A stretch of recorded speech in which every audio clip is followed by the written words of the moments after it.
The first thing I remember is the sound of Daniel's voice cutting through the soft Chicago rain outside my window. I held the phone between my shoulder and cheek while tying my shoes for work.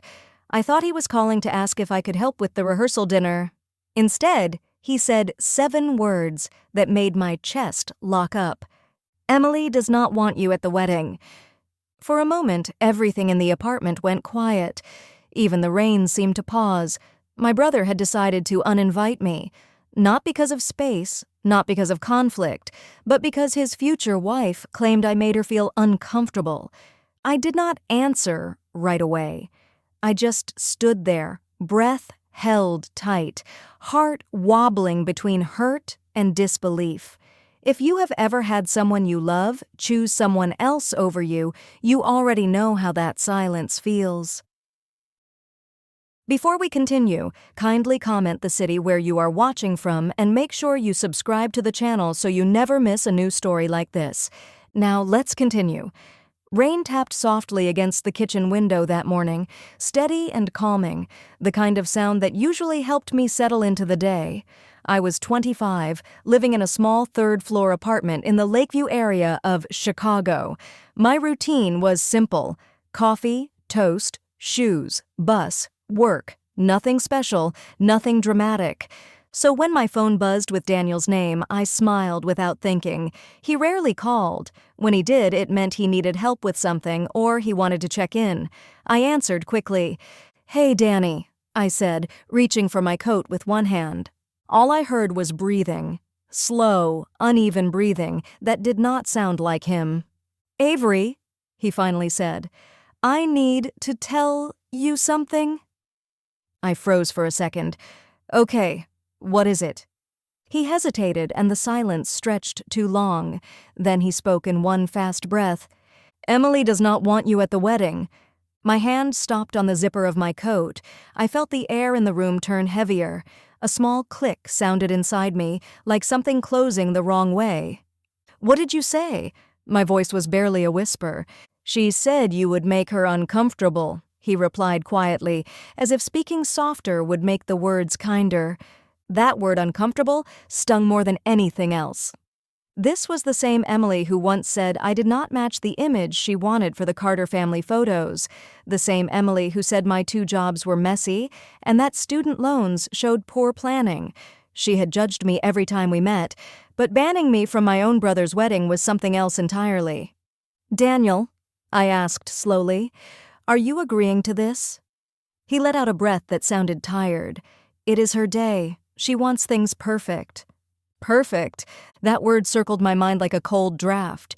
What does it say about someone when your presence ruins their perfect picture?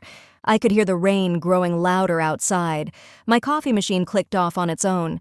The apartment felt smaller, almost too quiet. He added, "She is just nervous. You know how she is. It is not personal." Not personal. Another little sting. A calm feeling spread through me. Not peace, not acceptance, something colder, something sharper, something that did not belong to the version of myself who always tried to keep the peace. "All right," I said softly, only one word. He sounded relieved. "Thanks for understanding." But I did not understand. Not one bit. I hung up without saying goodbye. For a moment, I stared at my reflection in the dark microwave door. The girl looking back was not angry. She was not crying. She looked tired, tired of being the one who adjusted herself so others would stay comfortable. A quiet question formed inside me. When did loyalty start meaning I had to disappear? Another car rushed past outside. The smell of burnt toast drifted from the counter. My coffee had gone cold. None of it mattered now. Daniel's words replayed again and again in my mind. "Emily does not want you at the wedding." Not we, not I, Emily. That distinction said everything. A childhood memory rose up, Daniel running beside me as I learned to ride my bike, shouting encouragement, promising he would always be there for me. The kind of promise children make without realizing how easily adulthood can change people. I grabbed my bag and reached for the door. My hand paused on the knob. A cool sensation moved through me. Not fear, a kind of clarity. If this was the choice Emily wanted to make, and this was the choice Daniel allowed, then something in our family had shifted long before this moment. I stepped into the hallway as rain misted through the open window at the end. The morning felt different. Something inside me felt different. This was not an ending. This was a beginning. A quiet, cold spark had been lit, and I had no idea how far it would spread. Because being uninvited was not the wound. It was the spark that changed everything. I told myself I would wait before calling my parents. I told myself I needed time to breathe, time to understand what had just happened. But the longer I sat on the bus that morning, the more my thoughts spiraled. By the time I reached the office, the pressure in my chest was too heavy to ignore. So during my lunch break, I stepped outside into the cool air near Michigan Avenue and called my mother. She answered on the second ring. "Hi, sweetheart. Everything all right?" Her warm voice usually soothed me. Not today. "I got a call from Daniel this morning," I said. My fingers tightened around the phone. "Oh, wedding stuff?" she asked, sounding cheerful. "Kind of," I replied. "He said Emily does not want me there." Silence. A soft, uncomfortable silence that said more than words ever could. My mother finally sighed. "Honey, maybe she is just stressed. Weddings bring out strange sides in people." "She said I make her uncomfortable," I continued. My mother hesitated. "Emily cares about appearances. You know how her family is. They want everything to look perfect." There it was again. Perfect. The word that followed Emily and her family like a perfume trail. I swallowed. "So you think I should stay home?" "I think you should be understanding," she said in a gentle voice that suddenly felt like pressure instead of comfort. "This is a very big moment for them." Them. Not us. Not our family. Them. I lowered my voice. "Mom, do you even hear how that sounds?" She sighed again. "Avery, please, do not make this bigger than it is." My throat tightened. "It is my brother's wedding." "And it is his choice," she replied softly. "Try to support him. Support him by disappearing. Support him by pretending this was normal. Support him by stepping aside so Emily could have her perfect photographs." I ended the call politely, but the moment I hung up, a cold feeling settled in my stomach. My phone buzzed almost immediately. A message from my father in the family group chat. "Your mother told me, weddings are complicated. Try not to stress." Another message followed from my mother. "Love you. We will talk later." Then the rest of the family started chiming in. Cousins sent heart emojis. An aunt sent a sticker of a cartoon character giving a thumbs up, as if that solved anything. Not one person said the words I needed to hear. Not one person said, "This is wrong." Not one person said, "You deserve respect." I stared at the chat thread filling with empty comfort. Everyone seemed more interested in keeping peace with the Mitchell family than protecting their own. Another message appeared. "My cousin Sarah. Emily probably has reasons. Try to stay calm." I felt something inside me twist. Sarah had never even met Emily, yet she was already defending her. I locked my phone and leaned against the wall of the building.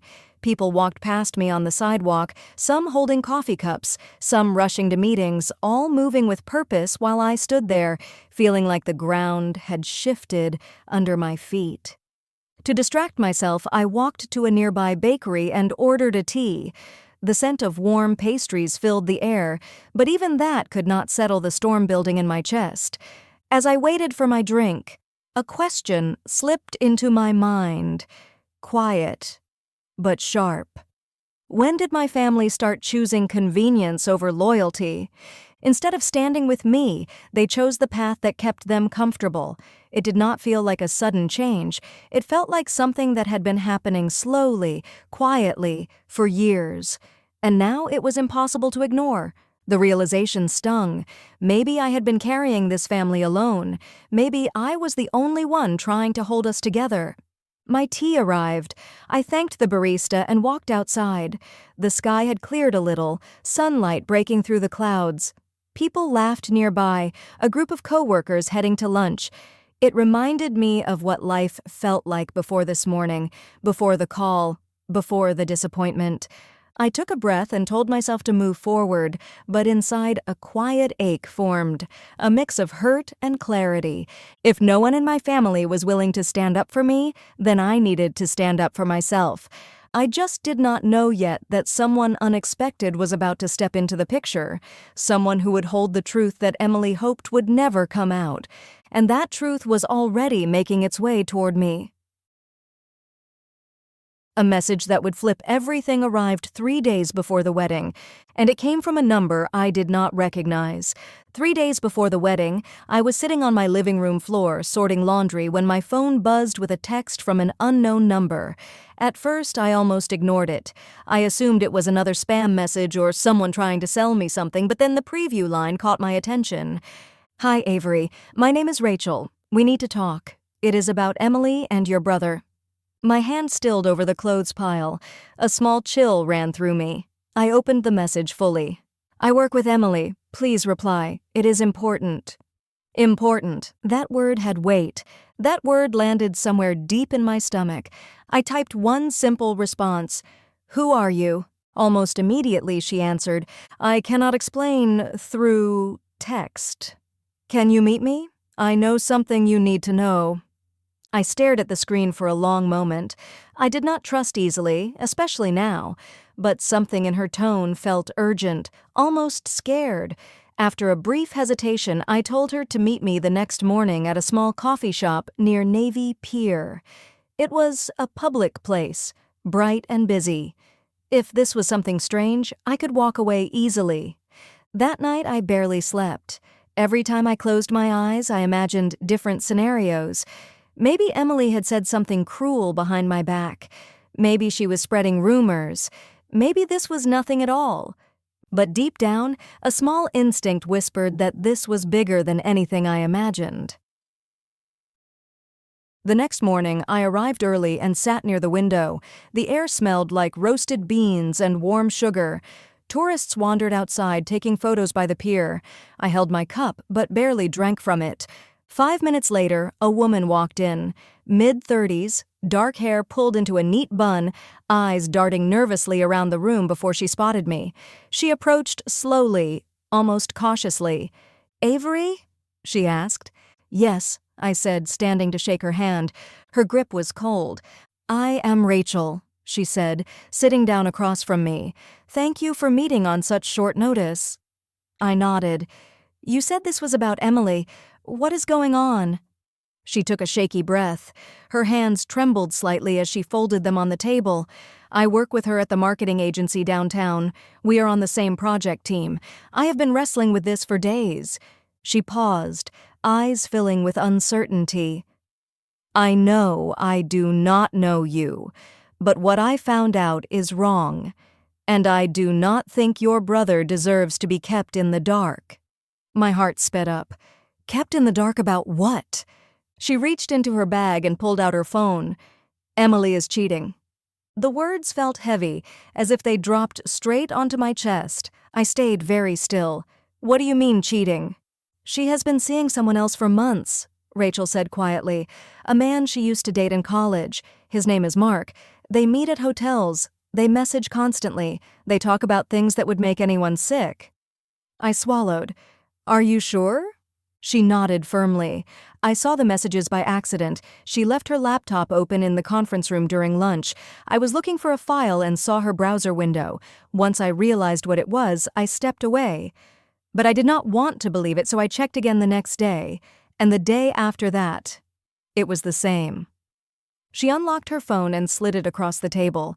I hesitated before looking. There were screenshots, text threads with heart emojis, pictures of the two of them at a hotel bar, a selfie of Emily kissing his cheek, messages about plans after the wedding. I read one line slowly.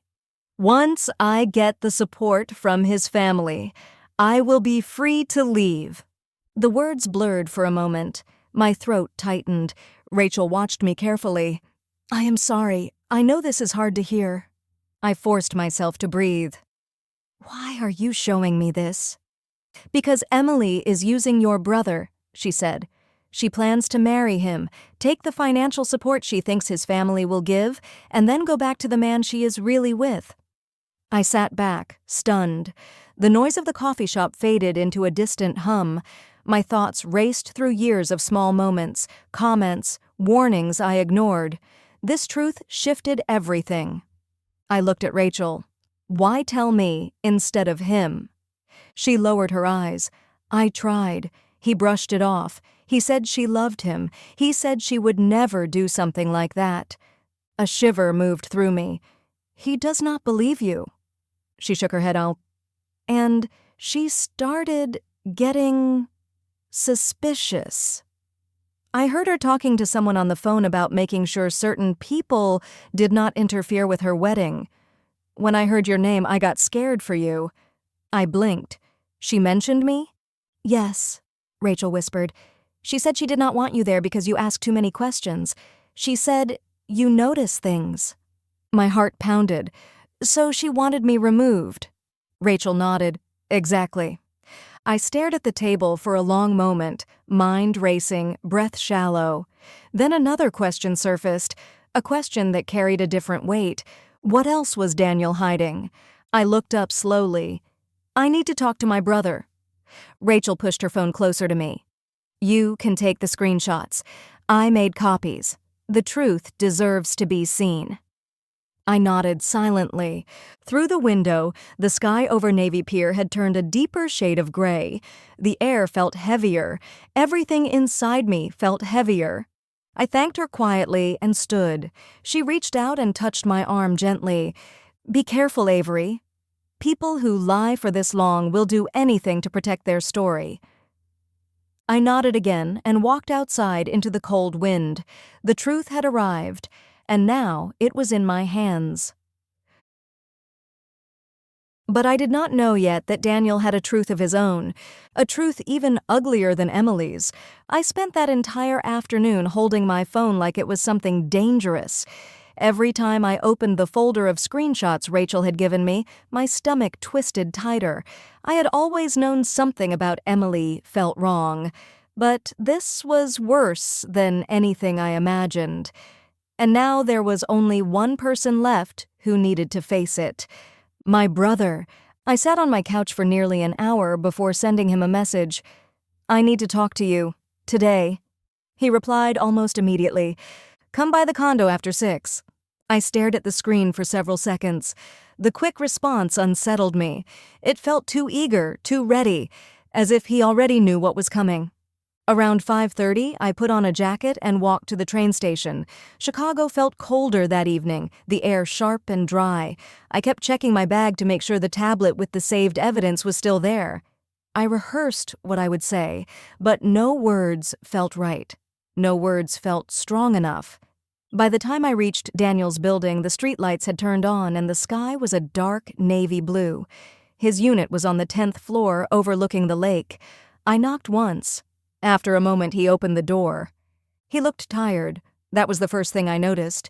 His hair was a little messy, eyes shadowed, shirt slightly wrinkled. He forced a smile that did not reach his eyes. Hey, he said quietly. Come in. The condo smelled like takeout food and cologne. The living room was neat, almost too neat, like he had cleaned in a hurry. He gestured for me to sit on the couch. I remained standing. Daniel, we need to talk about Emily. He sighed heavily and rubbed the back of his neck. I figured that was why you wanted to come. Something in his tone made my pulse spike. Someone came to me, I said. Someone who works with her. She showed me things. His eyes flickered, but he did not interrupt. She is cheating, I said plainly. She has been cheating for months, and she is planning to marry you for the money she thinks our family will provide. A long, slow silence filled the room. Daniel stared at the floor, jaw tightening. I waited for shock, for anger, for something that proved he had no idea. Instead, he whispered, I know. The floor seemed to shift beneath my feet. You know, I repeated. He looked up at me. His expression was not confused or devastated. It was defeated, tired, resigned. Yes, he said, I have known for a while. A cold chill ran through me. You knew she was cheating and you still defended her when she banned me? He swallowed hard. It is complicated. No, I said, stepping closer. It is actually very simple. She is lying to you. She is using you. And she is humiliating you behind your back. Daniel ran both hands through his hair. I cannot back out of this. Why not? I demanded. Why would you stay with someone who does not love you? He hesitated. His voice dropped to a strained whisper. Her parents promised to invest $200,000 into my business if we get married. My chest tightened. I stared at him, waiting for him to take it back. He did not. So you are going through with the wedding for money? I said quietly. He winced at the word money. I need the investment. You know I have been struggling to keep the company afloat. This could change everything. I stepped back slowly. My heart felt heavy, almost numb. Daniel, I said, she is planning to leave you after the wedding. He closed his eyes, breathing as if every word hurt. She said she would stay long enough for the investment to go through. My voice shook. Long enough for her to take the money and run. He opened his eyes and looked at me with a mix of shame and desperation. Avery, I do not have another option. You do, I said firmly. You walk away. He shook his head. I cannot. I have put everything into this business, and Emily's parents believe in it. They believe in me. I stepped closer again, voice lower. Believing in you would mean wanting what is best for you, and this is not it. He paced across the living room, hands clenched. I know how this looks, but I have worked too hard to let everything fall apart right now. I felt my throat tighten. So you would rather marry someone who lies to you than admit things are hard. He stopped pacing. His voice broke. I am tired of failing. I am tired of being the one who cannot provide. I just want one thing in my life to go right. For the first time, I heard the fear underneath everything. It softened something in me, but only for a moment. Daniel, I said carefully, you are choosing money over your own dignity and over your family. He looked at me with eyes that seemed older than his age. I did not ask for your help. I just needed you to stay away and let things play out. A sharp ache spread through my chest. So that is why Emily banned me, I said quietly. Not only because she was scared of me seeing the truth, but because you needed me out of the picture too. Daniel said nothing, and that silence told me everything. I picked up my bag. My hands were trembling, not from fear, but from clarity. If you want to ruin your life, that is your choice, I said, but I will not be part of your secrets. He stepped forward. Avery, please, do not do anything. This is already fragile. I looked him directly in the eyes. The truth does not break things. Lies do. I walked to the door, gripping the handle. Behind me, Daniel whispered, I am begging you, let this go. I paused. I almost turned around. But then I remembered him saying I made his future wife uncomfortable. I remembered my own mother asking me to understand. I remembered the family chat filled with empty emojis. I opened the door. You made your choice, I said. Now I will make mine. I left the condo with one clear thought. If neither of them wanted the truth spoken privately, then I would find a way to make sure they could not ignore it publicly. The moment I stepped outside Daniel's building, the cold air hit my face like a warning. I walked without thinking, my feet moving on their own through the dim evening streets. Everything felt louder. Cars passing. Traffic lights clicking, the hum of the city rising around me. Nothing inside me was calm anymore. I had tried honesty. I had tried family. I had tried speaking softly. None of it mattered. Daniel was choosing silence to protect his business. Emily was choosing lies to secure money she planned to take and run. And everyone else was choosing convenience over loyalty. So I decided to choose something different. I chose truth. Not whispered truth, not hidden truth. Truth placed where everyone could see it.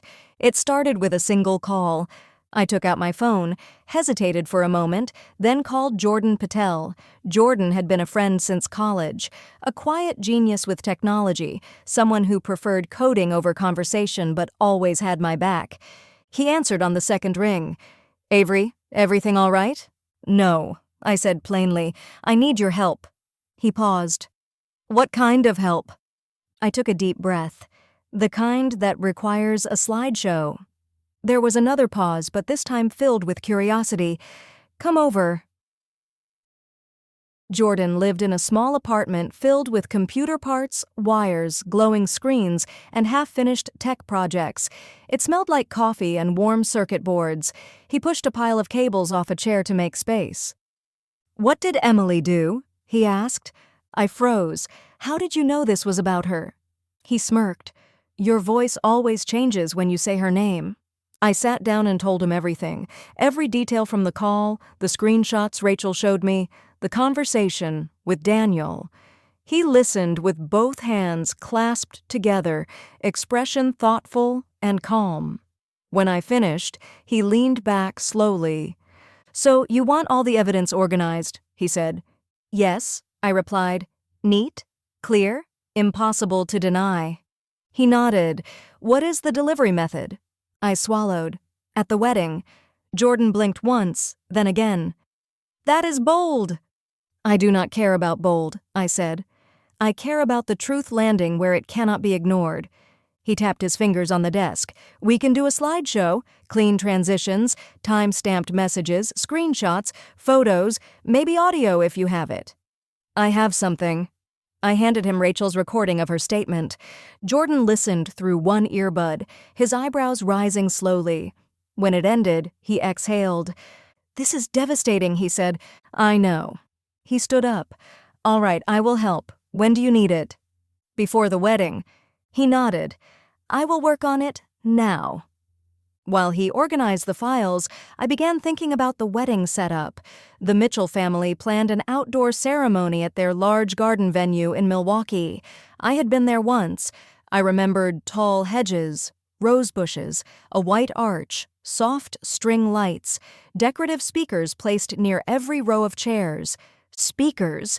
That single thought made something click inside me. I looked at Jordan. "Do you think I can connect to their speaker system without being noticed?" He smirked again. "Many outdoor venues use Bluetooth, and if someone is already connected, they will get kicked off once you pair." "So it is possible." "Very possible." I sat back. My heart beat faster. For the first time since this started, I felt a sense of control. "Can you put the recording at the start of the slideshow?" I asked. "Her own voice needs to be the first thing everyone hears." Jordan nodded. "I will time it so the audio plays before the first slide appears." He opened a new file and began laying everything out. Photo, date, message, screenshot, receipt. He arranged them like puzzle pieces that revealed a story no one could deny. I watched quietly, hands resting on my knees. A mix of anger and focus steadied me. "What are you planning to show up with?" he asked without looking away from the monitor. "A tablet," I said. "Something sleek, something simple." He nodded. "Keep it in your bag until the moment you need it. Less room for suspicion." I exhaled slowly. "I am not doing this because I want chaos." He looked at me. "Then why?" I answered without thinking.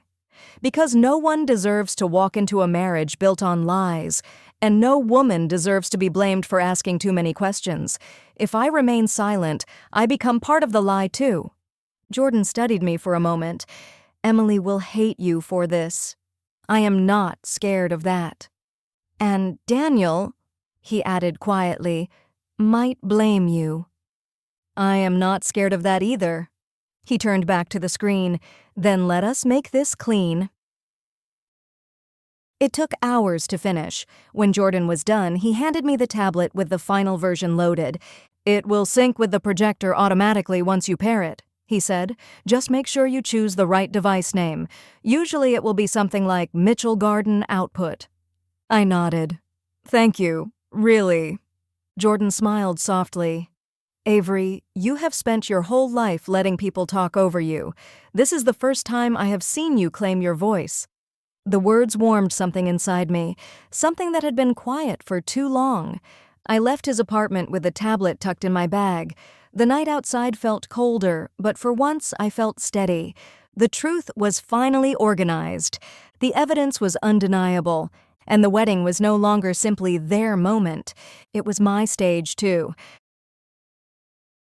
All that remained was the ceremony. And I already knew exactly when to step forward. The morning of the wedding felt unnaturally quiet. I woke before my alarm, the sky still tinted with early light, and sat at the edge of my bed for a long moment. My hands rested on my lap, steady in a way they had not been for days. I had expected nerves. I had expected doubt. Instead, a calm certainty settled over me like a second skin.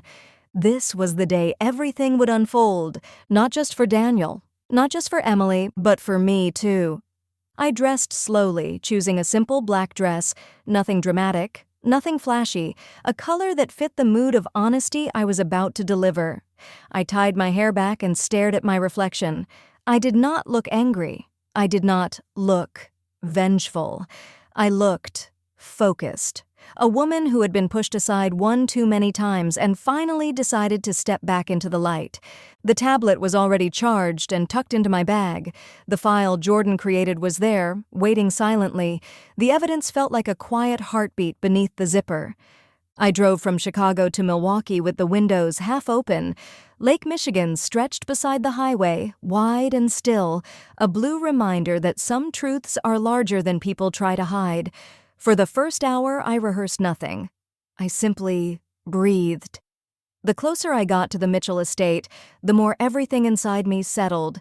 When I finally reached the venue, the driveway was lined with white flowers and decorative lanterns. Guests walked along the path in elegant clothes, their voices bright with excitement. I stepped out of my car and joined the flow of people. Some glanced at me with surprise, others with confusion. No one said anything. The Mitchell garden was even more extravagant than I remembered. Rows of white chairs faced a flower-covered arch. Musicians tuned their instruments quietly. A soft breeze carried the scent of roses and freshly cut grass. The sun filtered through the trees, casting warm patches of light across the lawn. Emily stood near the arch, surrounded by bridesmaids. Her gown shimmered under the sunlight. Her smile was practiced and perfect, but the moment her eyes landed on me, the smile vanished. Her entire posture stiffened. She whispered to one of the bridesmaids, who whispered to another. A ripple of alarm moved through the group. I kept walking calmly, taking a seat near the middle row. I did not need to be close. The speakers were close enough. Daniel appeared next. He looked pale, almost fragile, like he was holding his breath. When he noticed me sitting there, his face drained of color. He took 2 steps forward, hesitated, then stopped. His expression said everything. He was scared. Not of me, not of the evidence, but of the truth finally catching up to him. Guests started whispering. Some even stared openly. My family sat 2 rows ahead. My mother kept touching her necklace nervously. My father turned toward me briefly, then looked away as if unsure whether he should acknowledge me. The officiant stepped to the arch. The ceremony music began to play softly. People rose from their seats as Emily walked down the aisle holding her bouquet. She looked at Daniel with a bright smile that did not reach her eyes. I felt a cold ache watching my brother force a smile back. When everyone was seated again, the officiant spoke. "Friends and family, we gather here to celebrate the union of Daniel Carter and Emily Mitchell." Emily straightened proudly. Daniel avoided my eyes. The officiant continued, "Before we proceed, I must ask a question. If anyone knows a reason these 2 should not be joined in marriage, speak now or remain silent from this moment forward." The world went still. The breeze stopped. The whispers stopped. The music had faded into silence. I stood up. My chair creaked slightly. Dozens of heads turned toward me at once. I lifted the tablet from my bag and held it at my side. "I do?" Gasps scattered across the garden like falling petals. Emily froze. Daniel looked as if he had been struck. I walked into the aisle slowly, each step controlled. My voice stayed calm. "I have something the families need to hear?" The officiant looked uncertain, but before he could stop me, I tapped the screen. The speakers came alive with one sound, Emily's voice. Clear and unmistakable. I am only marrying him for the money. I could never love someone like Daniel. A woman in the front row covered her mouth. One of the bridesmaids dropped her bouquet. Emily's face went pale. Daniel swayed slightly. He looked at Emily, then at me, then back at the tablet as if trying to deny reality. The audio continued. Time-stamped messages. Dates. Plans. All of it poured through the speakers like a confession no one could escape. Then the first slide appeared on the projector near the arch. A photo of Emily with the other man.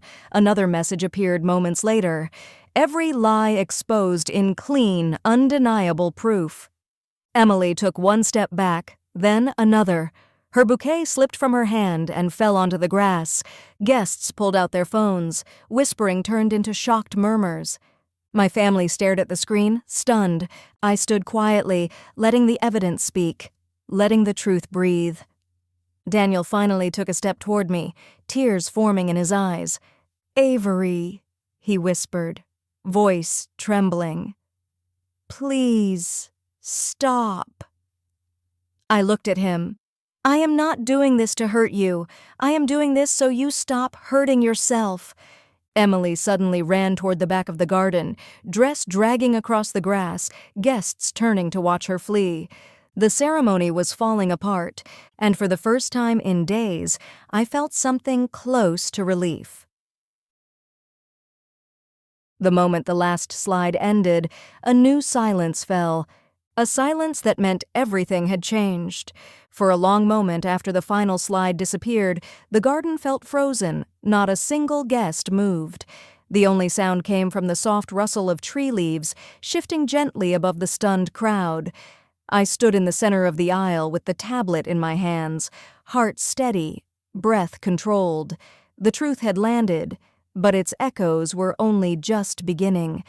Emily had vanished behind the arch. Her mother hurried after her, clutching her clutch purse like a life preserver.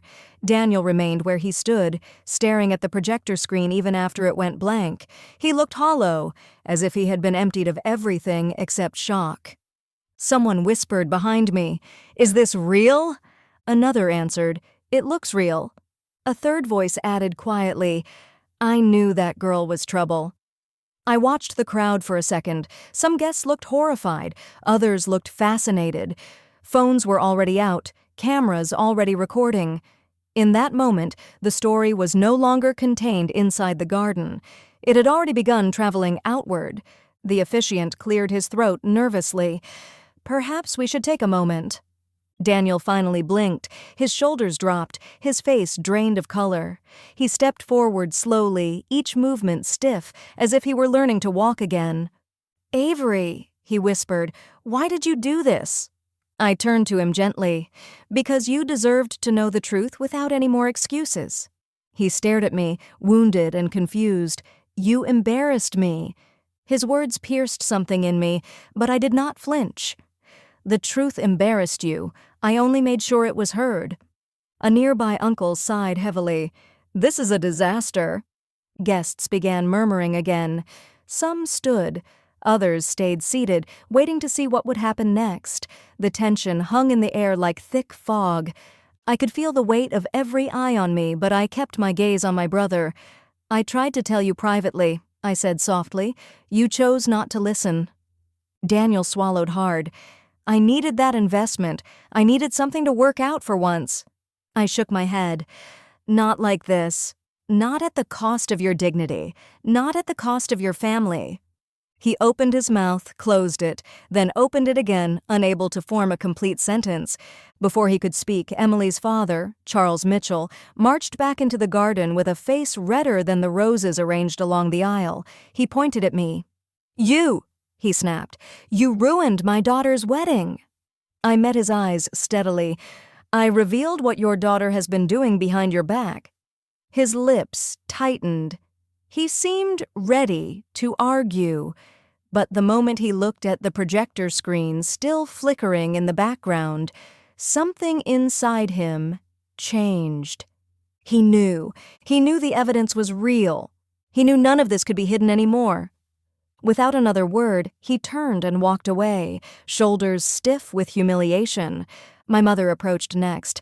Her hands trembled as she touched my arm. "Avery," she whispered, "could you not have handled this differently?"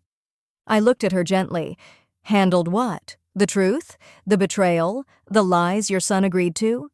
She stepped back slowly. The reality settled on her expression like a heavy blanket. My father stood behind her, silent, eyes lowered. A bridesmaid walked past us, holding Emily's abandoned bouquet. Her voice shook. "She is crying in the back. She keeps saying none of this is her fault." I took a slow breath. She chose every part of this. Then I turned back to Daniel. "You can pretend you never saw this, or you can accept that the life you were about to build was already collapsing." He wiped his face with the back of his hand. "I feel sick." For the first time since arriving at the wedding, I felt a wave of compassion. Not pity. Compassion. He had made terrible decisions. He had ignored every warning sign. But underneath all of that was a man who wanted to feel worthy and kept looking in the wrong places. "You can still start over," I said quietly. "You are allowed to choose better." He stared at the grass as if trying to find solid ground beneath it. "I do not know where to go from here." "Anywhere except back to the lie," I said. Emily suddenly appeared again, her makeup streaked, her veil pushed to one side. She glared at me with red, furious eyes. "You destroyed everything," she shouted. I stayed calm.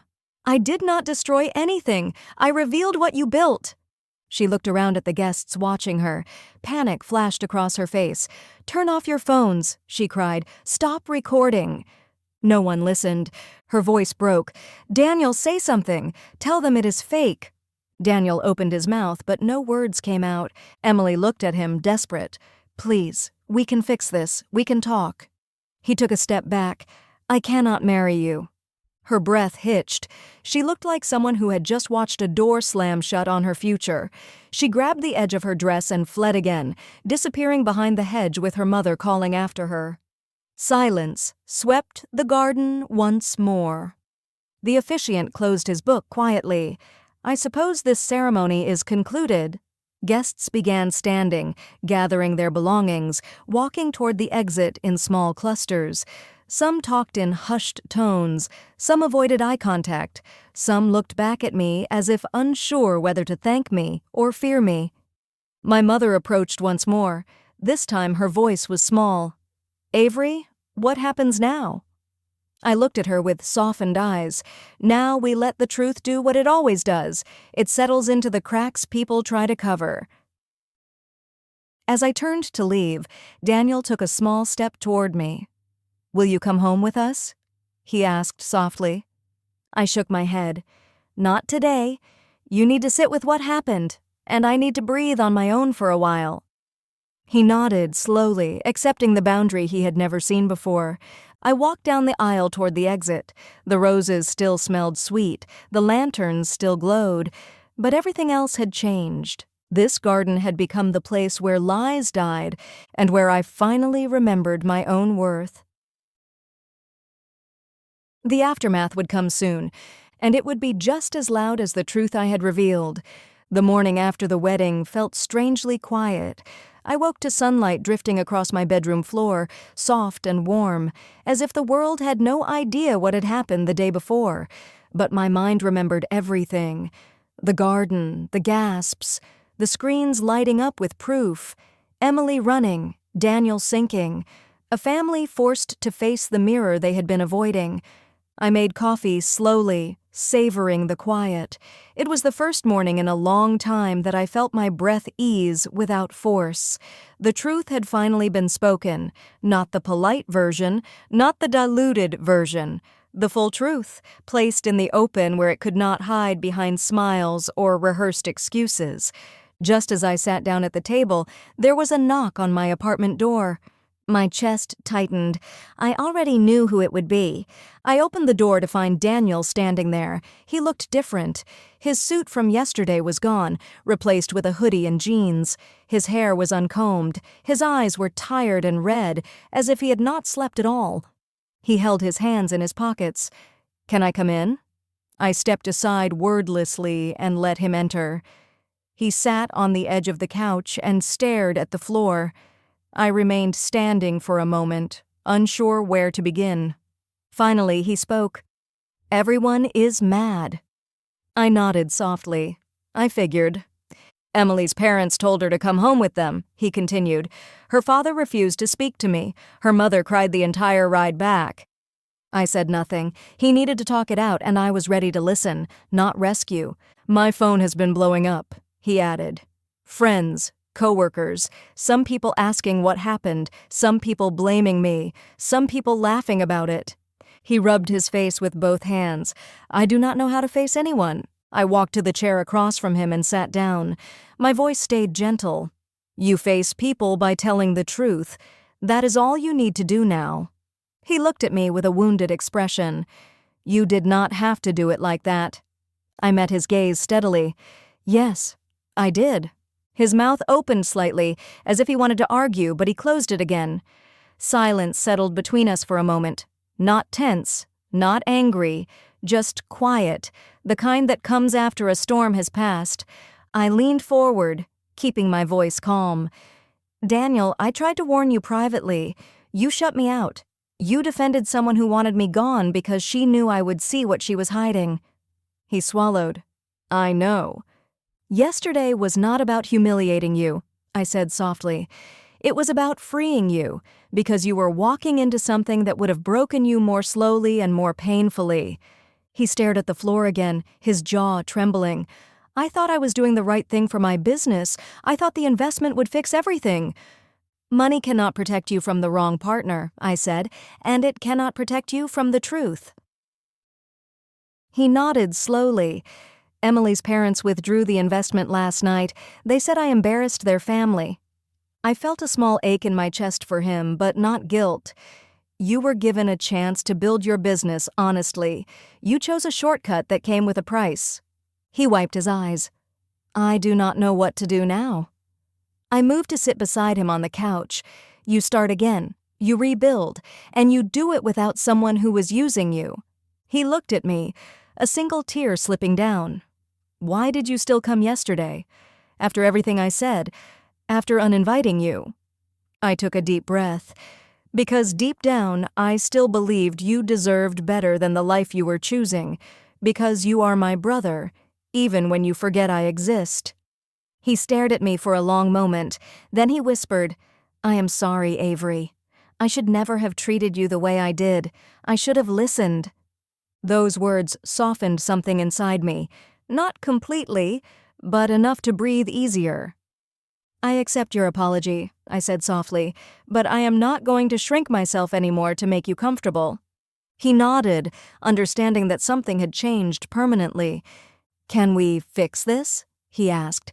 "We can try," I said gently, "but trust takes time, and you need to show me you want to rebuild it."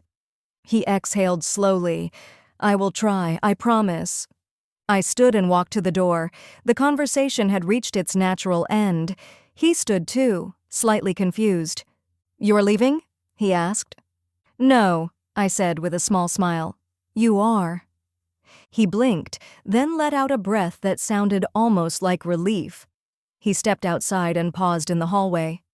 "Avery," he said quietly, "thank you, even if it hurt." I gave a small nod. The truth is supposed to hurt before it heals. He walked down the hall, shoulders lower, steps slower. I watched him go until he reached the elevator, then closed the door gently. The apartment felt peaceful again. Sunlight filled the room. My coffee was still warm. I sat back at the table and let myself exhale fully for the first time in days. A quiet question rose in my mind. Not a question about Emily, not a question about Daniel, a question about myself. When did I finally stop asking to be accepted? Maybe the moment I decided to stop disappearing. When I replayed the memory of standing in the aisle, tablet in hand, I saw not a woman seeking revenge. I saw a woman claiming the space she deserved. I took another sip of coffee. Outside, a neighbor walked their dog. Life continued gently, as if waiting for me to step back into it with a clearer heart. And that was the quiet truth of it all. The wedding did not end the way anyone expected, but for the first time in a long time, I did.